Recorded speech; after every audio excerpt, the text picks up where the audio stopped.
Hello hi, स्वागत है आपके अपने YouTube channel Atharva education home science में।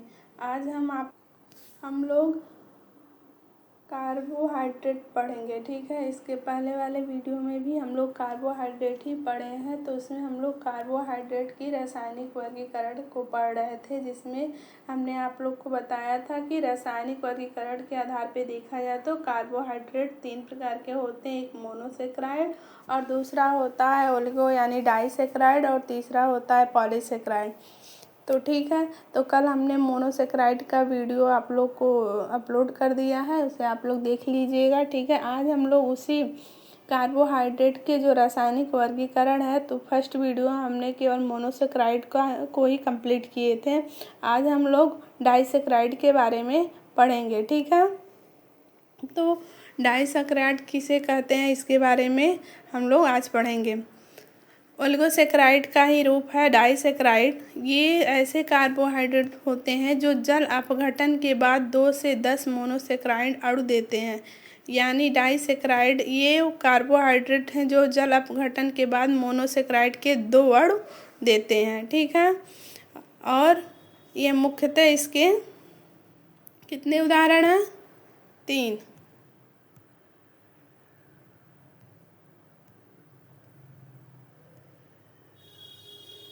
नंबर 1 है आपका सुक्रोज, नंबर 2 है माल्टोज, और नंबर 3 है लैक्टोज।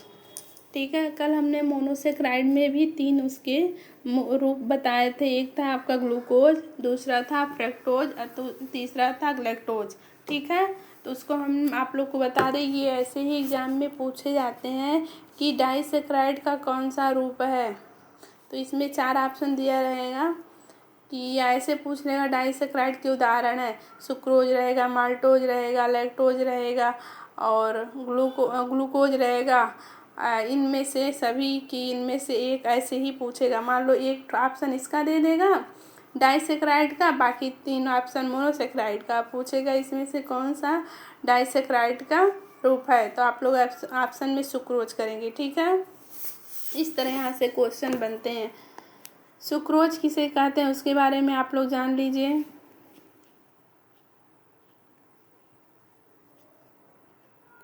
सुक्रोज जो है आपका, इसे टेबल शुगर, गन्ने का शुगर, साधारण शुगर भी कहा जाता है। किसको? जो आपका ये सुक्रोज है। ठीक है, इसे और किस किस नाम से जानते हैं, यानी सुक्रोज को किस किस नाम से जानते हैं, तो इसे टेबल शुगर, गन्ने की शर्करा या चुकंदर की शर्करा भी कहा जाता है, साधारण शुगर भी कहा जाता है, और वाटर शुगर के नाम से भी इसको जानते हैं। ठीक है, यहाँ तक समझ में आया कि सुक्रोज क्या है। अच्छा, इसको याद करने का एक ट्रिक आप लोग को हम बता दें कि अगर कार्बोहाइड्रेट के जो रासायनिक वर्गीकरण है मोनोसेक्राइड, डाइसेक्राइड, तो मोनोसेक्राइड में जो आप लोग का ग्लूकोज है, फ्रक्टोज है, लैक्टोज, उसको GFG यानी गर्लफ्रेंड जी से याद कर सकती हैं, और जो डाइसेक्राइड के आपके सुक्रोज, माल्टोज और लैक्टेज है, तो इसको स्मॉल से याद कर सकती हैं। यानी इसका जो फर्स्ट लेटर है SML। ठीक, जो यहाँ पे आप लोग देख रहे हैं ये S और ये M और L स्मॉल साइज। ठीक, ऐसे ही आप लोग इस ट्रिक के माध्यम से इसको याद कर सकती हैं कि कौन सा डाइसेक्राइड का रूप है और कौन सा मोनोसेक्राइड का। मोनोसेक्राइड के रूप में आप गर्लफ्रेंड जी याद कर सकती हैं, और डाइसेक्राइड के जो रूप हैं सुक्रोज, माल्टोज और लैक्टोज, इसको इस्तेमाल करके आप लोग याद कर सकती हैं। ठीक है, तो हम चलिए यहाँ बात कर रहे थे सुक्रोज के बारे में। तो सुक्रोज को कई नाम से जानते हैं, इसे आप लोग समझ लिए। ठीक है, यह ग्लूकोज और फ्रक्टोज से मिलकर बनता है। हमने पहले ही बता दिया है कि जो डाइसेक्राइड होते हैं वो मोनोसेक्राइड के 2 अणुओं से मिलकर बनते हैं। यानी जो सुक्रोज है वह मोनोसेक्राइड के 2 अणुओं से मिलकर आपका सुक्रोज बना है, और वो 2 अणु कौन कौन से हैं? ग्लूकोज और फ्रक्टोज। ठीक है, ग्लूकोज और फ्रक्टोज जब मिलते हैं तब किसका निर्माण होता है? सुक्रोज का। ठीक है, और ये पाचन में सुक्रेज यानी सुक्रोज के पाचन के लिए कौन सा एंजाइम सहायक होता है? तो वो है आपका सुक्रेज। ठीक है, ये सब इम्पॉर्टेंट जो आपके पॉइंट है इसको याद कर लीजिएगा, ये क्वेश्चन में पूछा जाता है कि सुक्रोज का निर्माण होता है। ऑप्शन में दिया रहेगा ग्लूकोज, फ्रक्टोज, ग्लूकोज और ग्लैक्टोज, ऐसे इस तरह ऑप्शन में दिया रहेगा। तो आप लोग याद कर लीजिए, इसमें आपको क्या करना रहेगा, आपका ये ग्लूकोज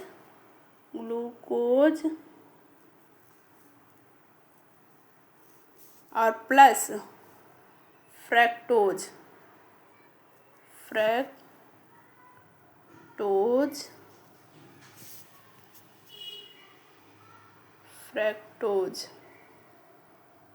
ठीक, मिल करके किसका निर्माण करते हैं, सुक्रोज का। किसका, सुक्रोज का। ये इम्पॉर्टेंट है, ये क्वेश्चन पूछा गया है। ठीक है, कि सुक्रोज के किन मोनोसेक्राइड से मिलकर बने, किन दो मोनोसेक्राइड के अणुओं से मिलकर बना है। तो आप लोग याद कर लीजिए, ये है ग्लूकोज और फ्रक्टोज। ठीक है, समझ में आ गया। और पूछा जाता है कि सुक्रोज के पाचन के लिए कौन सा एंजाइम सहायक होता है। तो इसके लिए आपको सुक्रेज याद करना रहेगा। कि क्या याद करना रहेगा, सुक्रेज। ठीक, सुक्रेज एंजाइम सहायक होता है। सुक्रोज को 200 डिग्री सेल्सियस पर गर्म करने पर यह किस रंग का हो जाता है, भूरे रंग की तरल में बदल जाता है, जिसे हम लोग कैरेमलाइजेशन बोलते हैं। ये भी क्वेश्चन पूछा गया है। ठीक है, यानी जब हम चीनी को, यानी शुगर को आप लोग उसको जब वो करेंगी, तापमान पे उसको गर्म करेंगी, तो ब्राउन कलर का हो जाता है। आप लोग देखती हैं, जब हम लोग दूध को जलाते हैं, तो जब उसमें हम शुगर डालते हैं तो उसका कलर तुरंत चेंज होने लगता है। ठीक है, ब्राउन कलर होने लगता है। या ऐसे ही आप चीनी को वो करिए तो ब्राउन कलर हो जाता है। तो जब ये 200 डिग्री सेल्सियस पर आप सुक्रोज को गर्म करेंगी तो वह भूरे रंग का हो जाता है।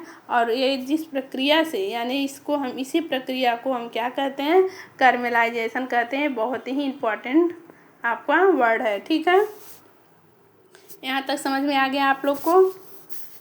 और आप लोग देखिए, ये कैरमलाइजेशन होता है। और गन्ने में अगर हम बात करें, गन्ने में तो 10 से 12% तक होता है आपका सुक्रोज। चुकंदर में 12 से 18% तक सुक्रोज होता है। ठीक है, और आपको पहले ही बता दें कि ग्लूकोज प्लस फ्रक्टोज मिलकर किसका निर्माण करते हैं, सुक्रोज का। ठीक है, सुक्रोज के पाचन में सहायक एंजाइम कौन सा है, हमने आपको बताया, वो एंजाइम है आपका सुक्रेज। ठीक है, यहाँ तक समझ में आ गया। तो सुक्रेज से अगर क्वेश्चन बनते हैं तो यही इतने सारे से क्वेश्चन बनते हैं। ठीक है, नेक्स्ट है आपका दूसरा है, ये गलत से थर्ड पड़ गया, ये 2 है। ठीक है, 2 है। इसका जो दूसरा है हमारा, वो है माल्टोज। तो माल्टोज क्या है, इसे हम माल्ट शुगर कहते हैं, या इसका दूसरा रूप है जौ शर्करा भी कहते हैं। ठीक है, यानी माल्टोज की यदि बात किया जाए तो इसे माल्ट शुगर या जौ शर्करा भी कहते हैं। ठीक,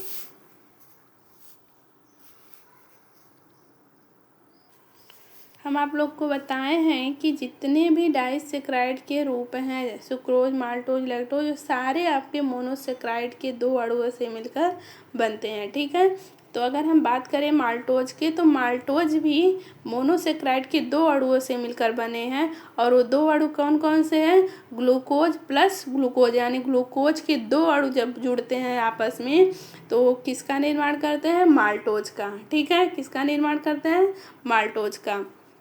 यानी यदि हम बात की करें ग्लूकोज का, माल्टोज का, तो माल्टोज के भी 2 अणु, माल्टोज में भी 2 अणु मोनोसेक्राइड के होते हैं। और दोनों अणु क्या कौन से होते हैं, ग्लूकोज। ठीक है, अनाज के अंकुरण के दौरान स्टार्च के जल अपघटन से प्राप्त होता है और शराब बनाने में उपयोग होता है। क्या, आपका माल्टोज।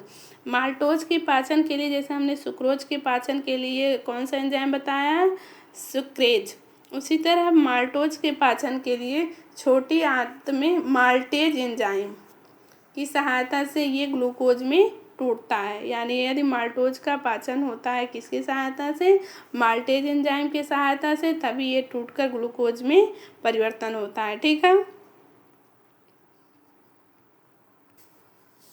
इसे मंड की शर्करा भी कहा जाता है। और इसके निम्नलिखित कुछ गुण होते हैं। जैसे ये माल्टोज मिलता कहाँ से है, तो ये मुख्य रूप से अनाज के दानों, जैसे जौ हुआ, बाजरा हुआ, ज्वार हुआ आदि के अंकुरण के दौरान हमको माल्टोज प्राप्त होता है। ठीक है, अंकुरण के समय इमाइलेज एंजाइम स्टार्च का जल अपघटन करके माल्टोज बनाता है। ठीक है, यानी जो हम अंकुरण के समय जो इमाइलेज का अंदर इमाइलेज को ग्रहण करते हैं वो एंजाइम स्टार्च का जल अपघटन करके उसको माल्टोज में बनाता है। इस माल्टोज के एक अणु का निर्माण किससे होता है? ग्लूकोज के 2 अणुओं से। किसके होता है? ग्लूकोज के 2 अणुओं के जुड़ने से क्या किसका निर्माण होता है? माल्टोज का। ठीक है, इस प्रक्रिया में जल H2O, ये आपके जो जल के सूत्र हैं ये कई बार एग्जाम में पूछे गए हैं। जल जो H2O का अणु बाहर निकलता है, यानी माल्टोज का निर्माण आपका glucose plus glucose, glucose plus glucose बराबर माल्टोज, ये याद कर लीजिए आप लोग। ठीक है, माल्टेज, माल्टोज है, सॉरी माल्टोज। ठीक है, इसका उपयोग क्या है? किसका? माल्टोज का। इसका उपयोग मुख्य रूप से शराब बनाने यानी बियर बनाने में किया जाता है। पाचन यानी शरीर में स्टार्च के पाचन से भी माल्टोज बनता है। छोटी आंत में माल्टेज एंजाइम माल्टोज को वापस ग्लूकोज के 2 अणुओं में तोड़ता है ताकि शरीर इसे अवशोषित कर सके। ठीक है,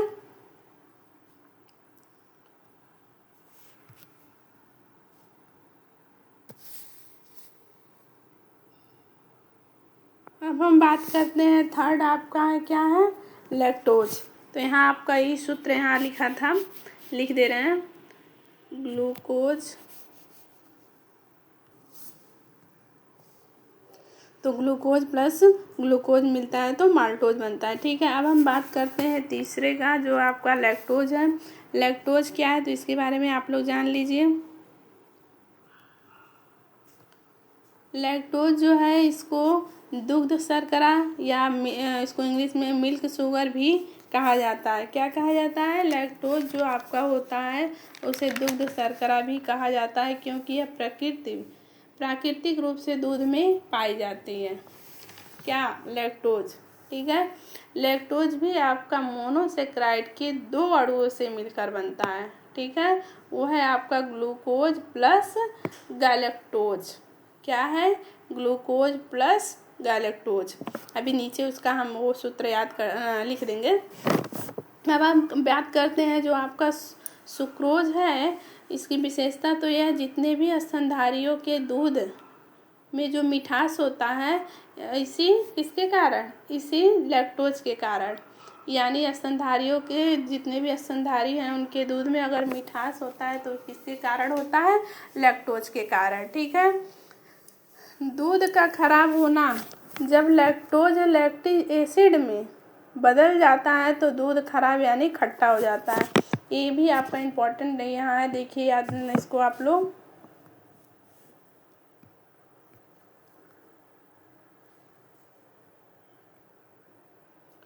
लैक्टिक एसिड, यहाँ लैक्टिक एसिड होता है, यानी जब लैक्टोज हमारा लैक्टिक एसिड में बदल जाता है तो हमारा दूध खराब हो जाता है। ठीक है, और ये लैक्टोज हमको मिलता है कहाँ से? तो यह वनस्पति जगत में नहीं पाया जाता। इसकी प्राप्ति केवल स्तनधारियों के दूध से ही इसकी प्राप्ति होती है। यानी यदि आपको लैक्टोज की ज़रूरत है आपके शरीर में तो इसकी अगर प्राप्ति है तो आपको स्तनधारियों के दूध से ही मिलते हैं। ठीक है, इसका पाचन जो होता है, दूध के पाचन की क्रिया में लैक्टोज का अपघटन लैक्टेज एंजाइम के सहायक से होता है। किसके सहायता से?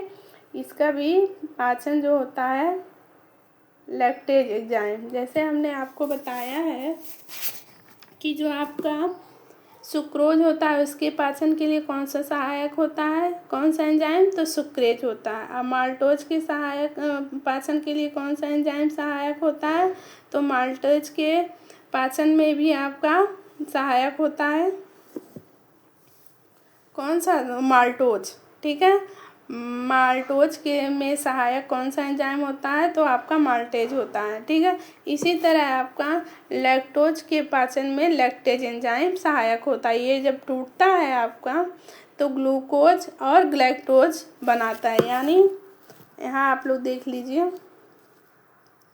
कि ग्लूकोज और, या ऐसे कर दीजिए plus, glucose plus galactose, galactose बराबर क्या होगा, लैक्टोज। यानी दो अणु, मोनोसेक्राइड के दो अणु जब मिलते हैं ग्लूकोज और गैलेक्टोज तो किसका निर्माण करते हैं, लैक्टोज का। ठीक है, समझ में आ गया ना।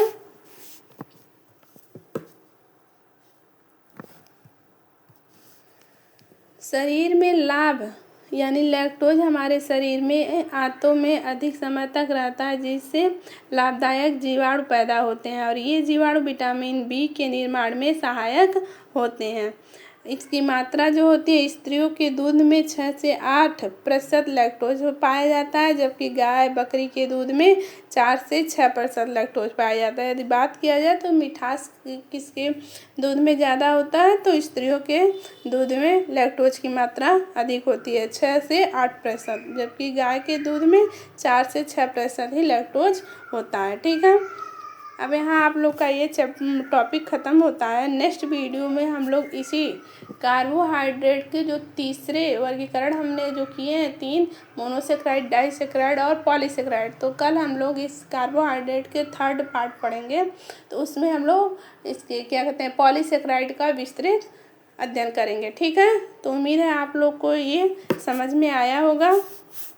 ठीक है, और आप लोग पूरा वीडियो यदि देखे हैं तो इसको कमेंट, अगर पसंद आए तो इसको कमेंट करिए, शेयर करिए और चैनल को सब्सक्राइब करना ना भूलिए। ठीक है, और अगर आप लोग चाह रहे हैं कि होम साइंस से ऐसे ही टॉपिक आप लोग के अच्छे अच्छे टॉपिक मिलते रहे तो इसे कमेंट और सब्सक्राइब करते रहिए। ठीक है।